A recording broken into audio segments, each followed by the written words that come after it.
We're in South Burnie and we're at the Tasmanian Minerals and Energy Council building where we co-located with our University of Tasmania course. So our primary course we're delivering here is Associate Degree in Equipment Design and Technology, but everything we're doing here really has got an Industry 4 type focus. The people that are involved in what we're doing here are excited about it, and they're industry people. We're using industry engineers, people that have been involved in training kids in high schools, for example. So it's actually using real learning, real experience. We're kind of using practitioners, as it were, to deliver the skills and education to our students. One of the things the university's done over the last 18 months is we realised that we need to reach more people, and not just numbers, but reach further into community, particularly into regional areas of Tasmania. So we've purchased what we call a mobile integrated learning environment. We can use that, say, at a school during the day and then put on a community short course in the evening.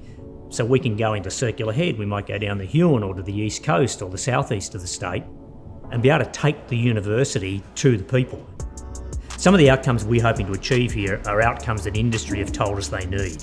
So whether that be in agriculture, because the nature of agriculture is changing so dramatically in terms of the skills you need to work in the industry, or whether it be in manufacturing. So it's kind of like creating work-ready graduates that are future fit and can adapt with the skills they've been taught to wherever they might go in their career. Say 80 years ago, somebody leaving primary school, if they couldn't learn, they were told become a farmer. Now, if you can't learn, you can't become a farmer anymore.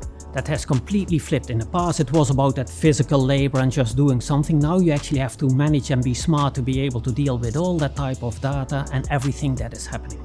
Because of the changes that we are going through with that extra layer of technology and automation, we are stepping away of old school type of farming to actually very modern types of farming where you deal with technologies and tractors that drive themselves and follow the right track, and information that tells you of individual cows if they are functioning well and healthy, so you can do all that preventative work instead of waiting until they might be sick. We try to do everything to prevent that they get sick.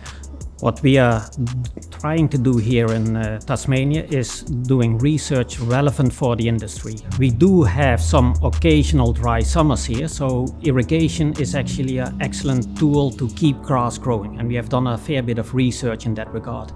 And the findings we made during that research actually has improved growing using irrigation water a fair bit, so that is, I think, an excellent example. Using sensors in the field will support that work and help farmers going forward, irrigating more precisely, getting more growth from the same amount of water. So agriculture as a whole has really embraced the old gut feel, and some growers do that really well and some growers not so well. So at Forsyth we're coming off a fairly low base in way of ag tech. You never quite know which is the best sensor to go to, so it's one of the advantages of the Testlab. The smart farm component of it, that will actually help me in the decisions I make. With the data that we can generate from that then puts an informed decision in the grower's hands, and to try and do it as easily as you can. You don't want to go through a lot of hoops to get whatever data you need at your fingertips. There's been some amazing businesses and outputs from this state over a number of decades.